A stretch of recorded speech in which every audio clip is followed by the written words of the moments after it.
Alright, hey people, it's Scsigs here, and I'm here to do an unboxing and review for you guys today of the Memorial Go phone, which just showed up today at my house. Probably one of the first few English-speaking fans to actually get this, because it came out a couple weeks ago, I believe, at the tail end of January. So, yeah, released a couple weeks ago as of the recording of this video. Now, I don't know if I'll be the first person to get my video out, but I'll try. So, yeah, there are a couple Japanese fans that have done their own unboxings and reviews for this, and, so we have the box that a lot of Memorial Edition items come in. Obviously, they vary by size, depending on what it is. This is actually smaller than the Go-Onger one, and it's probably around the same size as the Deca Ranger and Ava Ranger ones, maybe the Hurricaneer ones, but yeah. So basically, they did a crossover with Go-Onger and Go-Onger. They also did a crossover with Tokuger and Go-Onger. So yeah, and I don't know if they're gonna do a memorial version of the Tokuger changer. That would be interesting if they did, but they haven't announced it. But they are doing a re-release of the Go-Onger Mobiles later this year during the summer, and to add more voice phrases for the teams after Zenkaiger, and then and I hope that they also include a voice phrase for Go-Onger. So yeah. They have the time, so I would love to see if they could. Even if they're not going to release keys right away for it, it would be nice to have that be future-proof. It's kind of like the Kamen Rider O's sound effect in the original Mobiles from 2011. So, yeah, which they didn't get to use in anything until about a year later in 2013, or 2012, when they did the first Super Taisen movie. So, yeah. But yeah, so we have this. I have never seen much of Go-Onger. I've seen clips, and I've seen the Go-Onger two-parter that Go-On Red was in, and I've actually met, for a brief period of time, the actor who plays Go-On Red, Yasuhisa Furuhara, at Power Morphicon when I got a selfie with him, and I also recorded the Heisei Actors panel for Kamen Rider and Super Sentai, and that was actually a lot of fun. So yeah, but yeah, and there was actually something really funny that he said at the panel where I think someone asked him if someone asked him online, because they got online questions, I think from Twitter, and put together a list of the most important ones. If he knew, or how long he knew beforehand, I think, that he'd be in Boom Boomger.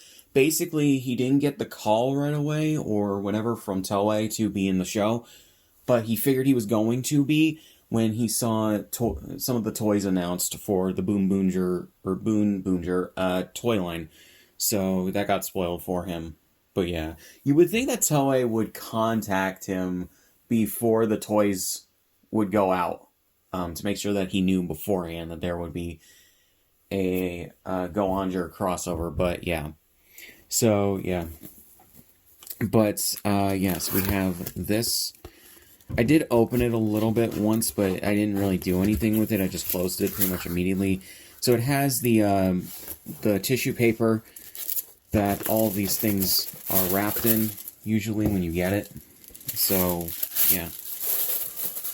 Also, I haven't seen Power Rangers RPM outside of, like, clips and Linkar's History of Power Rangers on it. So, yeah, and the guy who played Go-On Red is basically, he seems to be really wanting to connect with the fandom of both Sentai and Power Rangers and other Toku-related stuff, because on his YouTube channel and on his TikTok and his Twitter, he will record and post videos of him doing, like, sort of like what if changes with Sentai changes with either other Sentai cast members, or I think possibly also Kamen Rider actors. I don't know about Ultraman yet, but he seems to be getting around. He seems to be pretty in tune with the fandom and everything, and he just seems like a nice guy with a good amount of energy. So yeah, I think that's really cool. He even did a crossover change morph with Eka Darville, who plays Scott Truman, his counterpart in RPM. So that was actually really cool. And yeah, um, so that's actually really cool. The fact that he was also a Power Morphicon is really cool. So yeah. So on the front you have Go On Red, which is a nice high quality PNG of him. You got the Go-Onger logo right here, Bandai Namco, the Go phone in his hand, and then ES System G50NP Go phone Memorial Edition, Bandai, and everything. So yeah, this is a very thin package. It reminds me of the I think the Deca Ranger one, also the Alba Ranger one, but yeah. And then we have this, or the side with Go On Red's logo and everything, more of his torso. Then the phone open with more of his arm. Then on the back, you see what you get. You get the Go phone and the engine sole. So, yeah. So, because I didn't open this up properly, there's still tape on the top, so I just need to do that real quick. And I accidentally tore the box a little bit, but yeah.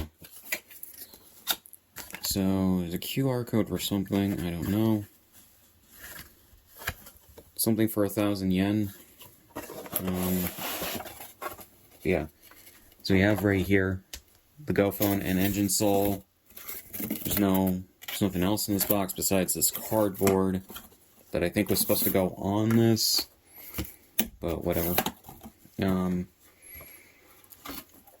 So yeah, so this is actually really cool. There doesn't seem to be any instructions or anything. So yeah, just to take these out and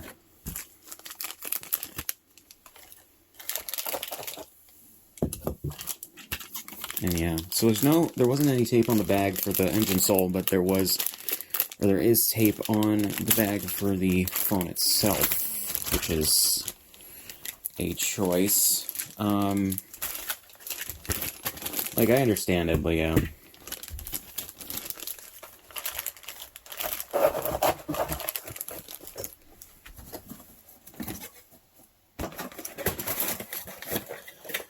Alright, so packing that shit away in this box. Let's put that right there. So this is actually really cool. They took the original mold, I believe, from 2008 and updated it, just like the other Memorial Edition items that they've done. This is basically the same. This is a lighter shade of gold than the original release. They covered up all the screw holes, which is nice. So yeah, either by eliminating them entirely, or I think even covering them up, like right here, to match the prop more accurately. They added a button right here that, when the cell is in there, or the sole, because they changed some engine cells in RPM, that just will access more sounds. So yeah, and then you have that, which, yeah, it can fold. So, yeah. That's actually not bad.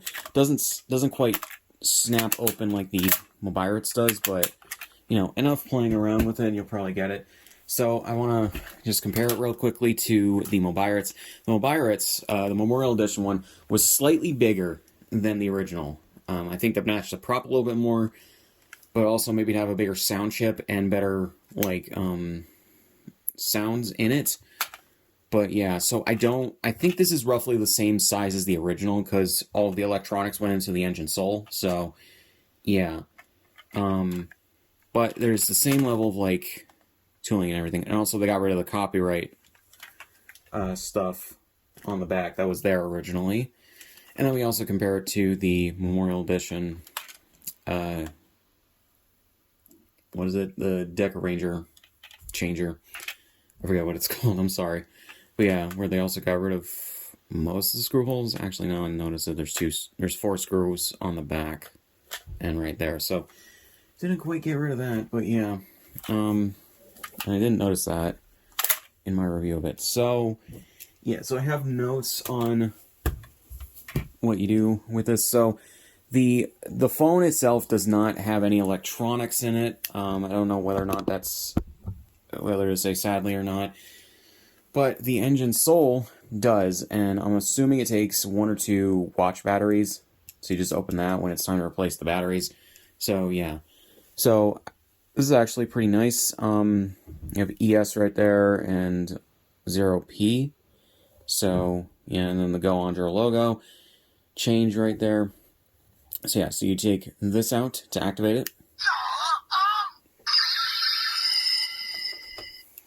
And I believe that's at least Sosuke. And I think the blue and yellow Rangers as well, because they have the same morpher. So I have, like I said, I have notes from one of the videos I just watched a couple times before making this video. So, on the back, so there's 2 buttons that they added to the engine soul, with this square button and then this reset button that changes the mode. So, yeah. So there's supposed to be like 9 voice phrases and sound effects total when you just press the button.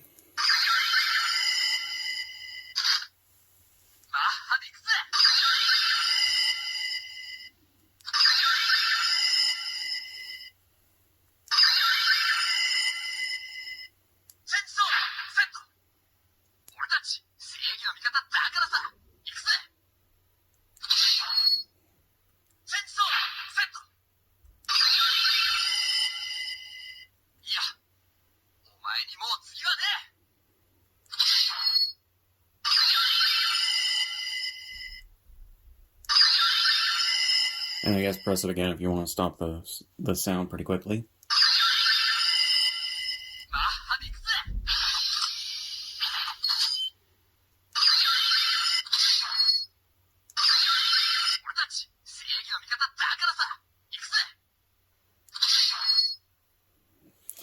So yeah, I think that's pretty much all of it.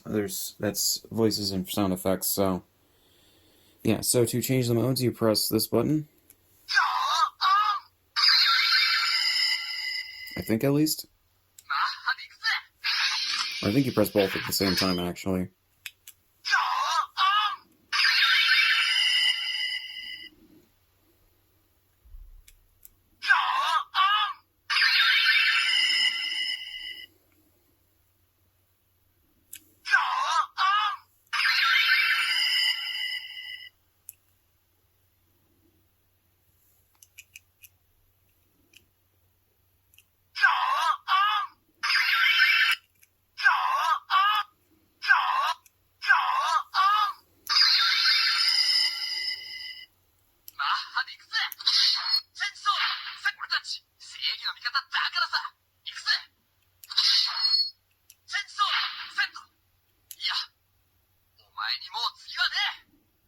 Oh, okay.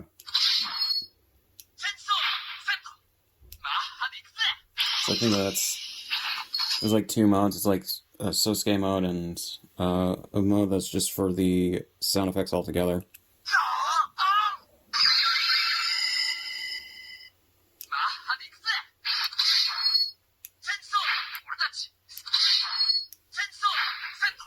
I'm trying to figure out how to do this.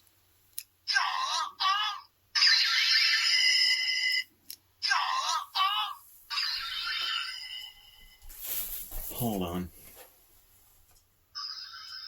Oh, okay, so you press... Alright, I just checked the video I was watching. So you press the square button... Right.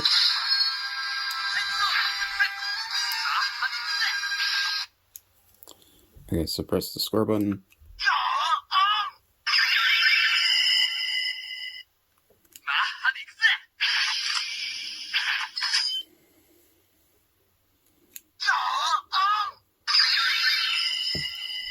What am I doing wrong?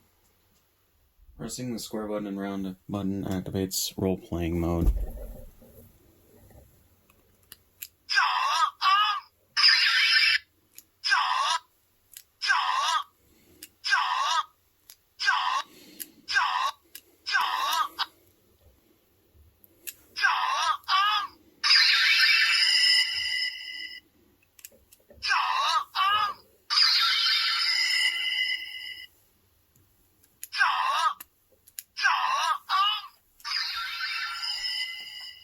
I don't know why, it's just... The video I'm watching...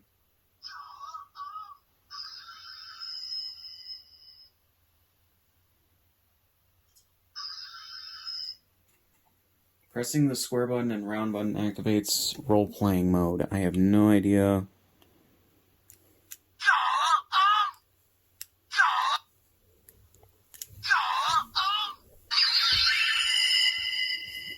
I have no idea. Are you actually kidding me?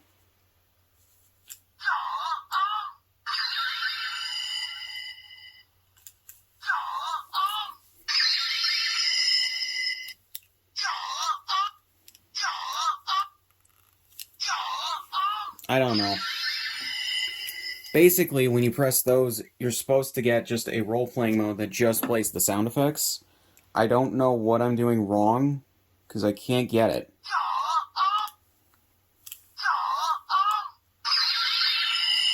I can't get it for the life of me. You're supposed to... Yeah, you're supposed to press the square button and then the circle button, and then... I don't know what the fuck's going on. But anyways, whatever.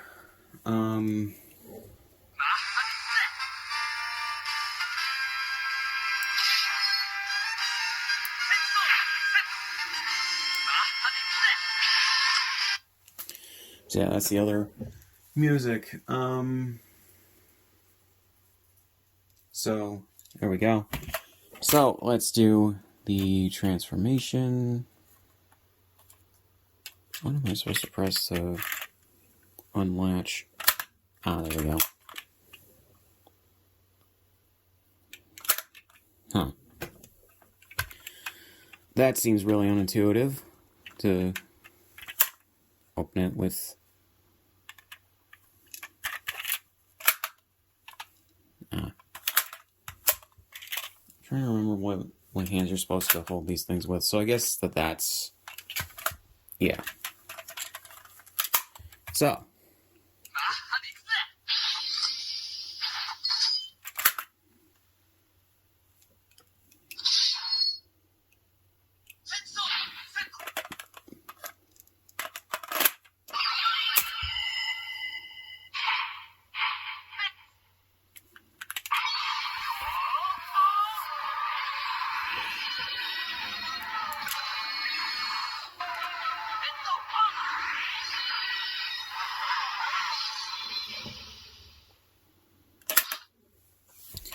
So yeah, you have that, then you have the music mode.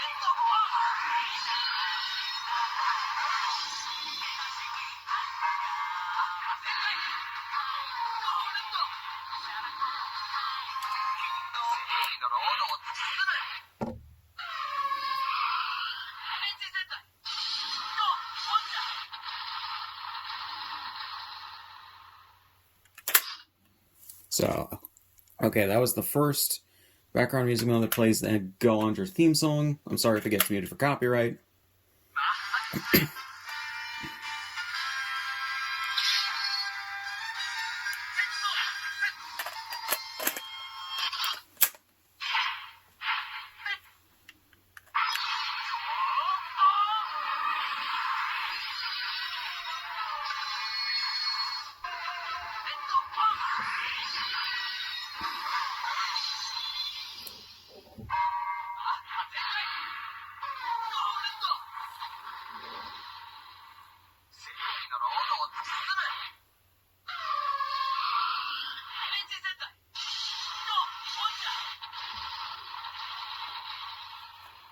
So I don't know if the music stopping was an error or not, but yeah.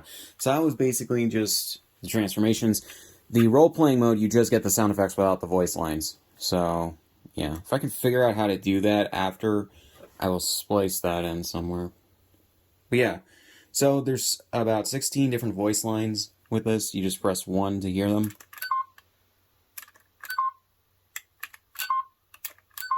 I think.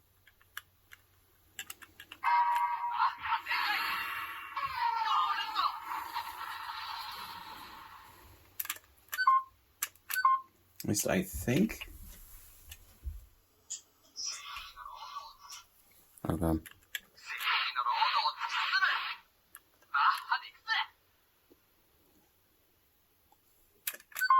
Hmm.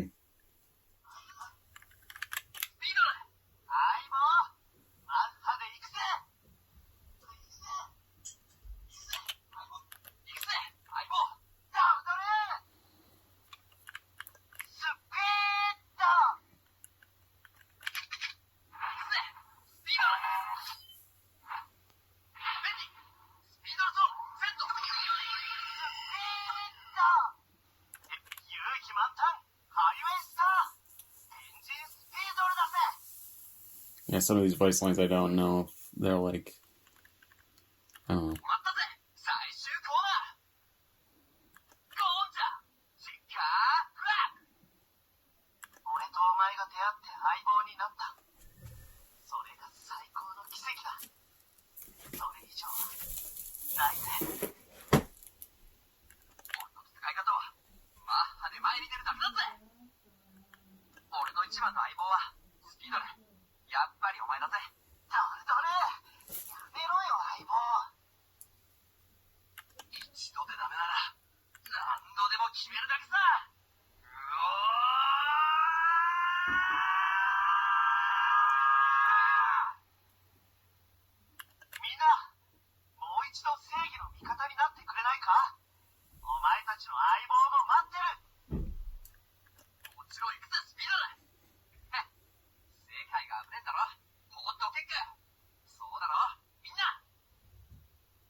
I'm assuming that's all.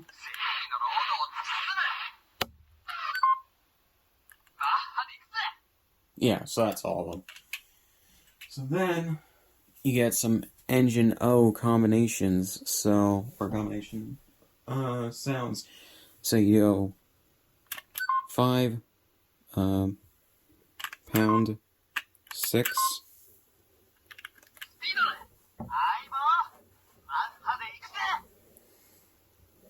Is that not it? Oh, okay. So you hold the button on the back here, although, right, to also show that off. It plays the music.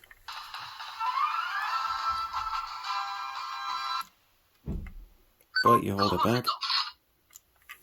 And it says Go Phone Set.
That was really long. But yeah, the engine O combination, that's for 5 or 6 of the engines together. Next is for 7, so...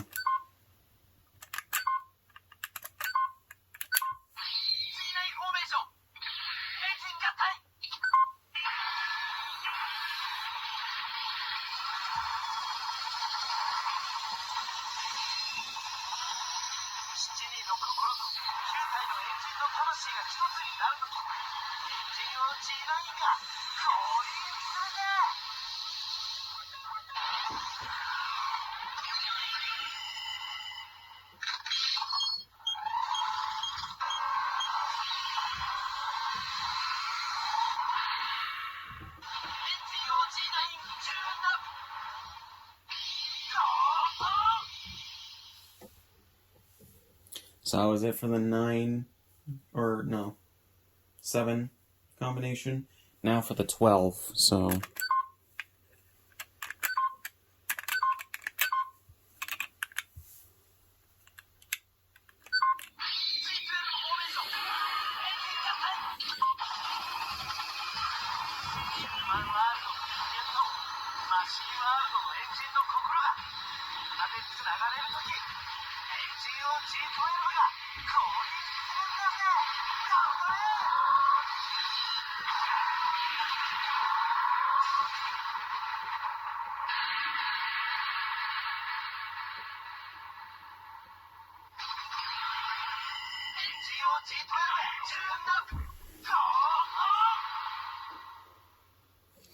So yeah, that was for the 12 engine combination.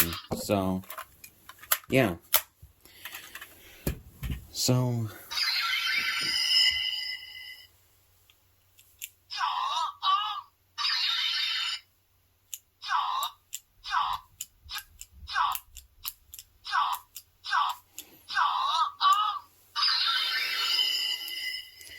Can't do it. So, yeah, if I figure out how to do the sound effects only version, I will splice it in somewhere. Alright, so I'm an idiot. I was being impatient. So basically, to switch it into the sound effects mode, you need to hold down the square for about 2 seconds and then press the button. Alright, so...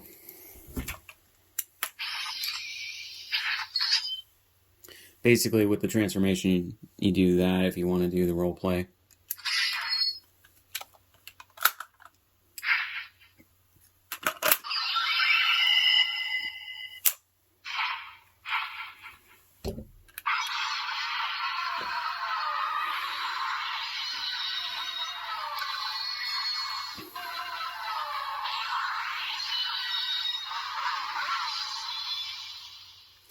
Such a simple thing. I don't know why it's so needlessly stupid. So yeah. But yeah, so we got the Memorial Go phone from Go-Onger. So I think that this is actually really good for Go-Onger fans, or even RPM fans if you want it. And yeah, unfortunately it's like over $100 if you get it shipped like from Tokyo Electables or whatever. But you're paying premium prices for a more premium product. It's not nearly as much as some of the other Memorial Edition items. Because realistically, there's not really too much they could have done to improve the design, in my opinion, and add on some stuff. They basically just upped the sound quality in the engine soul, and then added more voice lines and phrases and sound effects and everything than was probably there in the original one. The mold for the phone itself was changed to not have screw holes, and this is a different shade of gold. I'm assuming it's more prop accurate, but yeah. But to re-release this after, what was that, 2008, after 17 years, just about, I think it's actually really good. I think one of the reasons that they may be doing like crossover stuff with older Sentai stuff, or even new however many years later movies with some of the seasons is, for one, if they can get the actors back, and two, if the writers themselves, I think, are fans of the original series that the movies are based on, and then if fans want to see the movies as well, I think that's good that they're using that as an excuse to have Bandai do new versions of the toys, or even if Bandai thinks up doing reunion movies that or crossovers that where they can redo some of the original molds and put them out as new toys with new features and everything, and for fans and everything. And I think that that's actually really good. Power Rangers could learn from how Sentai is doing things, and I know that some people will say, well, Power Rangers and Sentai are different markets. Kind of, but not really. Like, if Hasbro were to do things that were actually worth the premium prices that they charge at times, you know, Power Ranger fans would be fine with paying the price. So, yeah, for the most part. At least I think. So, yeah. So, Get it, don't get it, it's up to you guys. So not really much else to say. So links in the description, all my shit, subscribe if you want, and I'll see you guys in the next one.